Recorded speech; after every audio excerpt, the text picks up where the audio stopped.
Hello, guys. My name is Angel Speed, and this is my big idea. I am happy to have interviewed with the Ann Brimmer Education Center, and I found out some really awesome information, and I really just appreciate you guys considering me for a second round of interviews. Um, so, I've got a little bit of details that I found out about you guys to see how I can help.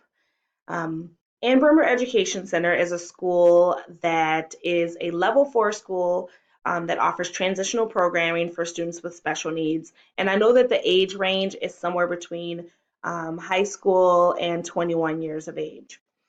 There is specialized programming, small class sizes, skilled staff, mental health supports, special education programming, as well as transition programming.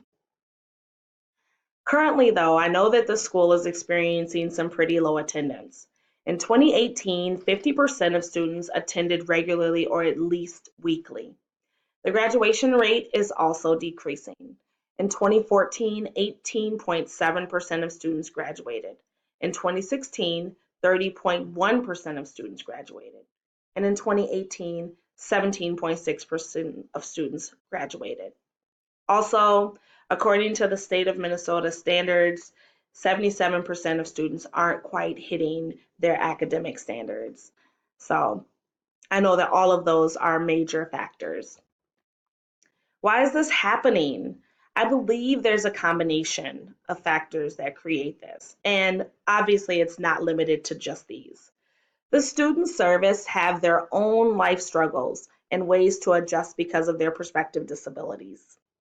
Students may not be engaged, or learning can be hard. It can be especially difficult if you're struggling with some cognitive issues or home life issues or other trauma. Also, I know that this is the last step for these students. There is no sometimes going back to their district. It's very rare that they do. There also is no other option sometimes for them. Some of them may go to post-secondary school, but many of them, this is their post-secondary schooling. So how can I help? Have you ever considered introducing video games? Yes, that's right, video games, an arcade. Now, I know you're wondering how an arcade can help with the above issues. Well, there's tons of research out there that gives some really good information about how a video game or video games can be helpful. They can improve vision, create stress relief, help with trauma, creates great hand-eye coordination, offers physical activity, creates social interactions, can create the desire to learn, encourages leadership traits, memory capacity, intelligence, creativity, and executive function, just to name a few of the possibilities that are out there. What kinds of games? Well, there are many choices of games.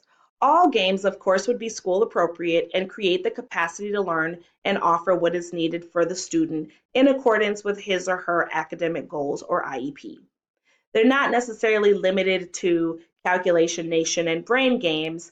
There are lots of other games out there that are available for the students. The next step is implementation. Here are just a few options for implementation. They can be incentives for good behavior, can be a sensory tool, create some friendly competition between peers or staff and students, can offer during free times of the day. So say if your student has followed their schedule throughout the day and now they have a little bit of free time available to them. This is a great way to kind of get them into some technology and doing something that could be positive for them in the long run. In summary, games are a way to implement some technology and ignite students that may be lagging. All levels of students can benefit from this. And there are many options for games that will meet specific needs of this setting of learner. So I'd really like for you to give it some consideration and think about what a video game or an arcade could do for Ann Brimmer Education Center. I've included some references here for you guys to check out, and hopefully I will hear from you guys in the near future. Thank you.